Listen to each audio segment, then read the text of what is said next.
Hello，大家好。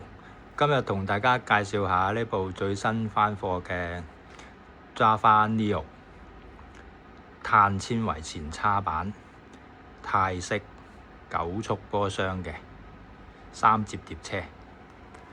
首先嚟睇下佢最新款嘅碳纖維前叉啦。咁就同之前部紫色嘅碳纖維前叉基本上一樣。咁就配搭406嘅輪組，加埋1.75嘅外胎，咁嘅穩定性咧就非常之高嘅。咁就睇翻剎車，就油壓剎車啦，行全油嘅，制動性非常之好，手感一流。9速嘅指撥，係啦。咁咧車身嘅顏色就同之前16寸嗰啲基本上一樣啦，泰式。咁就50齒嘅中空鏈柄啦，跟住就到後邊9速嘅Shimano波腳。飛輪咧，今次咧就用大咗嘅1136，咁基本上現時唔太高要求嘅人嚟講咧，基本上好多斜路都應付得到㗎啦。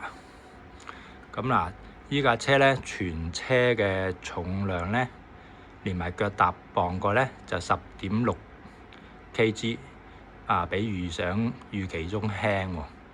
預期係佢11 kg 嘅，咁真係比較輕啦。因為之前叉嘅重量輕咗好多。咁啦，另外啦，再嚟呢邊睇下啦，佢接合咗個 size 咧，真係估佢唔到，同部16寸嘅 Neo 差唔多。嗱，依家直望上去，個長度、闊度基本上差唔多，好少分別。但係就同之前嗰部呢部 SOFIX 第一嗰部 SOFIX 就會細少少啦，部 SOFIX D10。第20寸嘅 Neo 中間呢部，最出呢部16寸嘅 Neo size 基本上一樣，完全冇分別咁滯，係啦。但係個重量咧就16寸就比較輕少少啦。